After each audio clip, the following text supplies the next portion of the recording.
Welcome to a fireside reading of Wuthering Heights by Emily Bronte. Chapter 25. "These things happened last winter, sir," said Mrs. Dean. "Hardly more than a year ago. Last winter I did not think, at another 12 months' end, I should be amusing a stranger to the family with relating them. Yet who knows how long you'll be a stranger? You're too young to rest always contented living by yourself. And I some way fancy no one could see Catherine Linton and not love her. You smile, but why do you look so lively and interested when I talk about her? And why have you asked me to hang her picture over your fireplace? And why—" "Stop, my good friend," I cried. "It may be very possible that I should love her, but would she love me? I doubt it too much to venture my tranquillity by running into temptation. And then my home is not here. I'm of the busy world, and to its arms I must return. Go on. Was Catherine obedient to her father's commands?" "She was," continued the housekeeper. "Her affection for him was still the chief sentiment in her heart, and he spoke without anger. He spoke in the deepest tenderness of one about to leave his treasure amid perils and foes, where his remembered words would be the only aid that he could bequeath to guide her. He said to me a few days afterwards, 'I wish my nephew would write, Ellen, or call. Tell me sincerely what you think of him. Is he changed for the better, or is there a prospect of improvement as he grows a man?' 'He's very delicate, sir,' I replied, 'and scarcely likely to reach manhood. But this I can say, he does not resemble his father, and if Miss Catherine had the misfortune to marry him, he would not be beyond her control, unless she were extremely and foolishly indulgent. However, master, you'll have plenty of time to get acquainted with him and see whether he would suit her. It wants 4 years and more to his being of age.' Edgar sighed, and, walking to the window, looked out towards Gimmerton Kirk. It was a misty afternoon, but the February sun shone dimly, and we could just distinguish the 2 fir trees in the yard and the sparely scattered gravestones. 'I've prayed often,' he half soliloquized, 'for the approach of what is coming. And now I begin to shrink and fear it. I thought the memory of the hour I came down that glen a bridegroom would be less sweet than the anticipation that I was soon, in a few months or possibly weeks, to be carried up and laid in its lonely hollow. Ellen, I've been very happy with my little Cathy. Through winter nights and summer days, she was a living hope at my side. But I've been as happy, musing by myself among those stones under that old church, lying through the long June evenings on the green mound of her mother's grave, and wishing, yearning for the time when I might lie beneath it. What can I do for Cathy? How must I quit her? I'd not care one moment for Linton being Heathcliff's son, nor for his taking her from me, if he could console her for my loss. I'd not care that Heathcliff gained his ends and triumphed in robbing me of my last blessing, but should Linton be unworthy only a feeble tool to his father. I cannot abandon her to him. And hard though it be to crush her buoyant spirit, I must persevere in making her sad while I live, and leaving her solitary when I die. Darling, I'd rather resign her to God and lay her in the earth before me.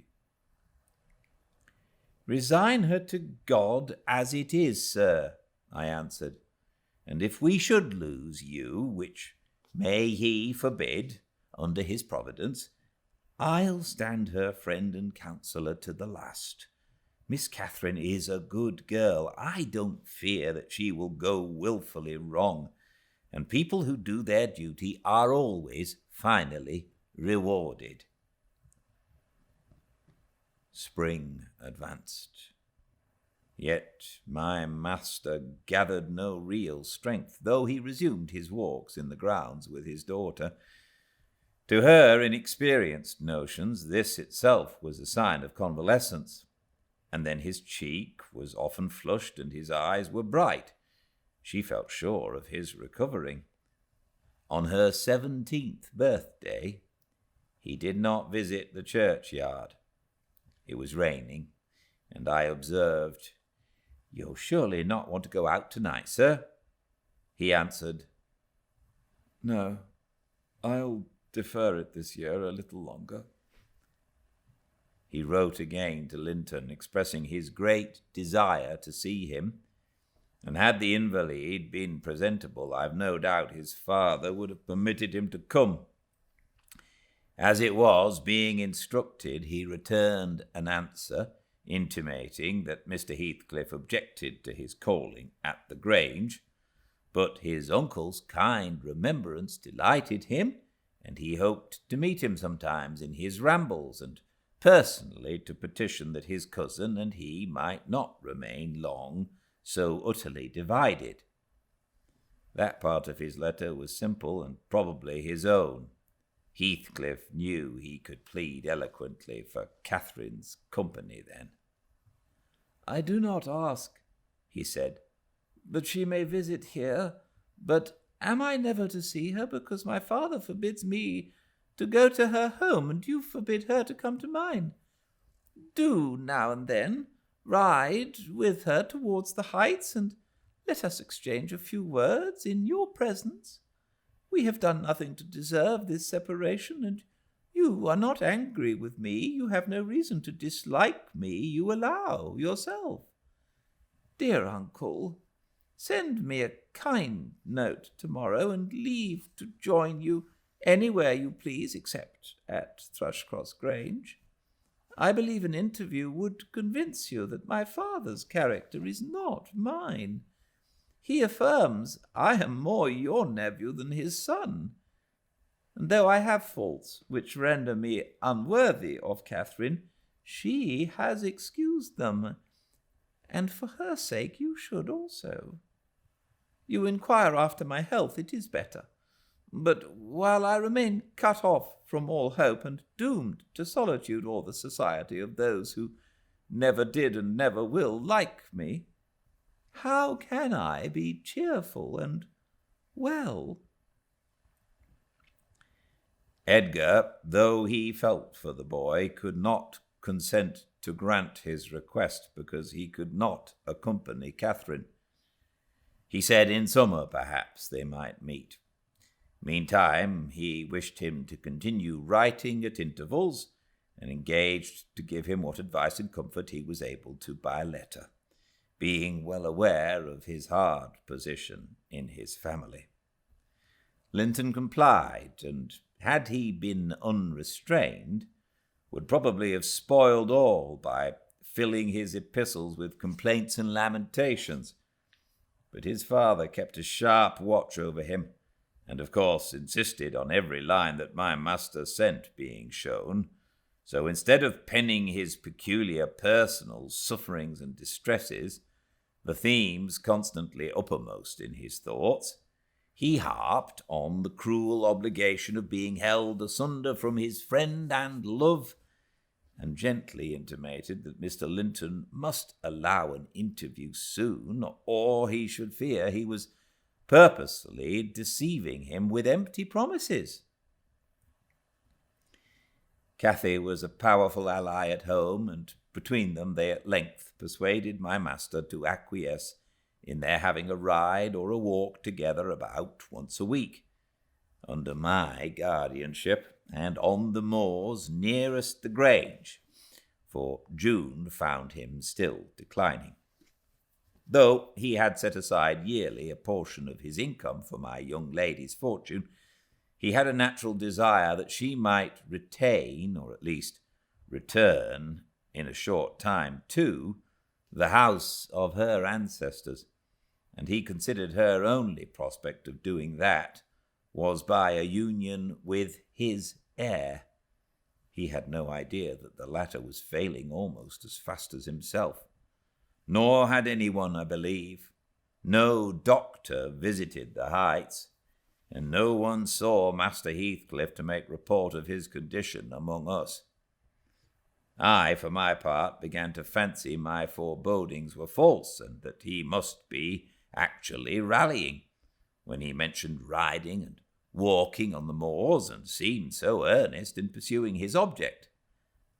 I could not picture a father treating a dying child as tyrannically and wickedly as I afterwards learned Heathcliff had treated him, to compel this apparent eagerness, his efforts redoubling the more imminently his avaricious and unfeeling plans were threatened with defeat by death.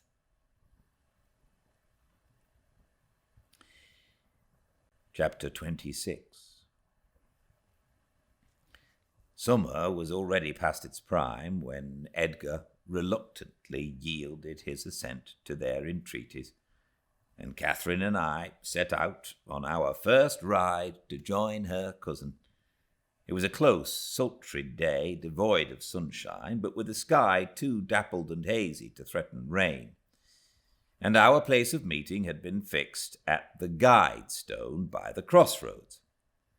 On arriving there, however, a little herd boy, dispatched as a messenger, told us that Master Linton were just to this side the Heights, and he'd be much obliged to us to gang on a bit further.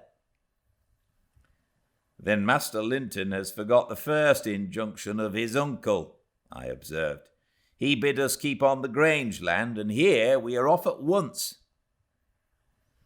Well, we'll turn our horses' heads round when we reach him, answered my companion.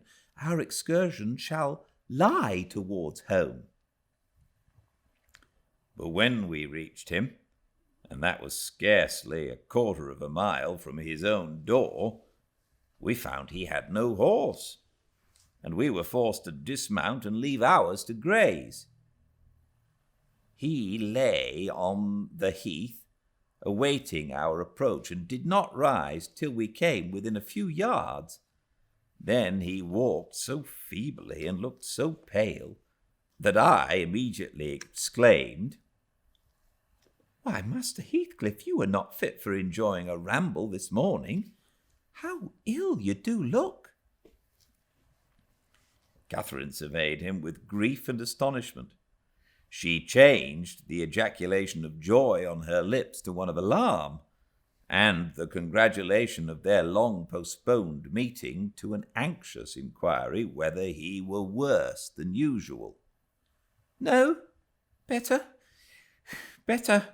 he panted, trembling and retaining her hand as if he needed its support, while his large blue eyes wandered timidly over her, the hollowness round them transforming to haggard wildness the languid expression they once possessed. "But you have been worse," persisted his cousin. "Worse than when I saw you last. You are thinner and—" "I'm tired," he interrupted hurriedly. "It is too hot for walking. Let us rest here, and in the morning I often feel sick. Papa says I grow so fast." Badly satisfied, Cathy sat down and he reclined beside her. "This is something like your paradise," said she, making an effort at cheerfulness. "You recollect the 2 days we agreed to spend in the place and way each thought pleasantest? This is nearly yours. Only there are clouds, but then they are so soft and mellow. It is nicer than sunshine. Next week, if you can, we'll ride down to the Grange Park and try mine." Linton did not appear to remember what she talked of, and he had evidently great difficulty in sustaining any kind of conversation. His lack of interest in the subjects she started, and his equal incapacity to contribute to her entertainment, were so obvious that she could not conceal her disappointment. An indefinite alteration had come over his whole person and manner. The pettiness that might be caressed into fondness had yielded to a listless apathy. There was less of the peevish temper of a child which frets and teases on purpose to be soothed, and more of the self-absorbed moroseness of a confirmed invalid, repelling consolation and ready to regard the good-humoured mirth of others as an insult. Catherine perceived, as well as I did, that he held it rather a punishment than a gratification to endure our company, and she made no scruple of proposing presently to depart. That proposal, unexpectedly, roused Linton from his lethargy and threw him into a strange state of agitation. He glanced fearfully towards the heights, begging she would remain another half-hour at least. "But I think," said Cathy, "you'd be more comfortable at home than sitting here, and I cannot amuse you today, I see by my tales and songs and chatter. You have grown wiser than I in these 6 months. You have little taste for my diversions now, or else, if I could amuse you, I'd willingly stay." "Stay to rest yourself," he replied. "And, Catherine, don't think or say that I'm very unwell. It is the heavy weather and heat that make me dull, and I walked about before you came a great deal for me. Tell Uncle I'm in tolerable health, will you?" "I'll tell him that you say so, Linton. I couldn't affirm that you are," observed my young lady, wondering at his pertinacious assertion of what was evidently an untruth.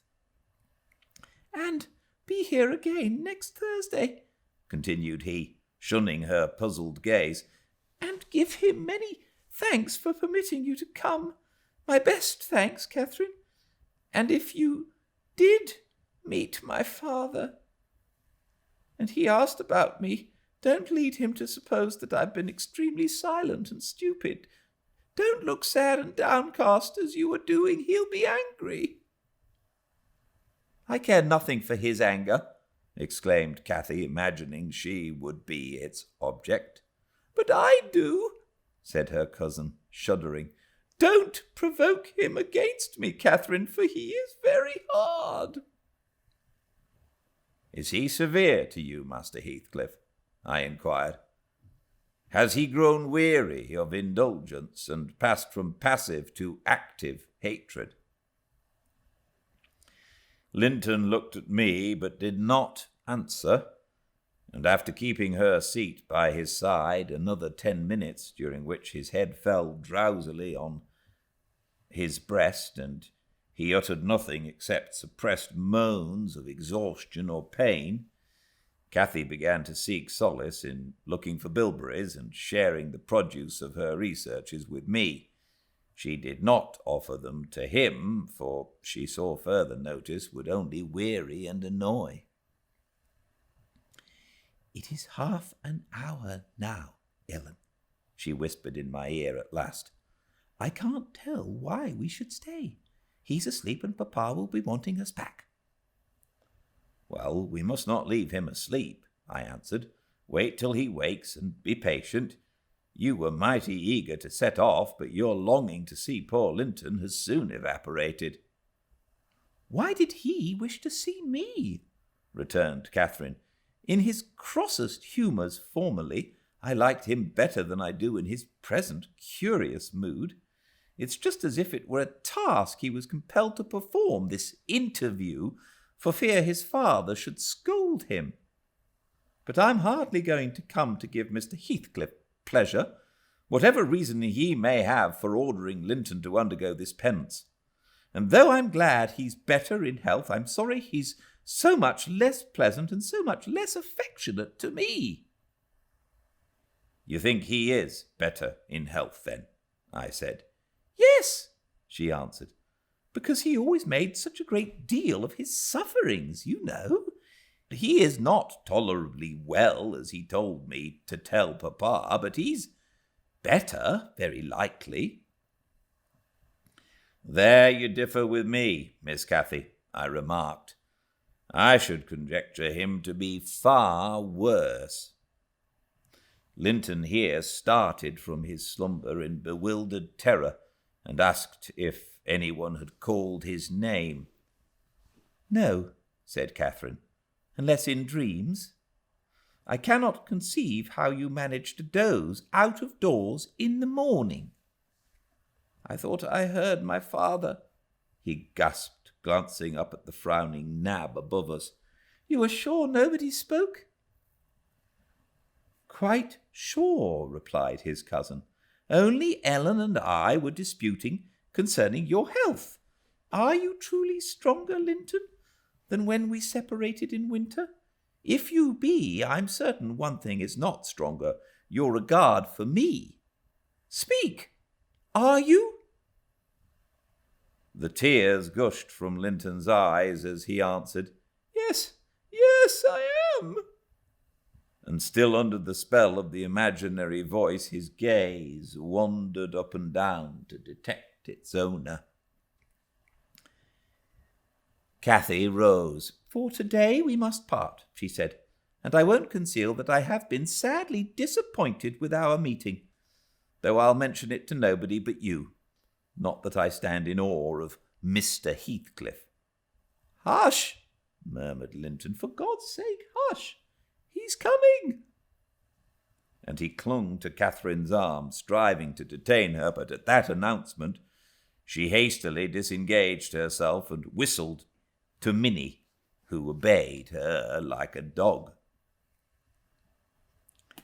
"I'll be here next Thursday," she cried, springing to the saddle. "Goodbye, quick, Ellen!" And so we left him, scarcely conscious of our departure, so absorbed was he in anticipating his father's approach. Before we reached home, Catherine's displeasures softened into a perplexed sensation of pity and regret, largely blended with vague, uneasy doubts about Linton's actual circumstances, physical and social, in which I partook, though I counselled her not to say much. For a second journey would make us better judges. My master requested an account of our ongoings. His nephew's offering of thanks was duly delivered, Miss Cathy gently touching on the rest. I also threw little light on his inquiries, for I hardly knew what to hide and what to reveal.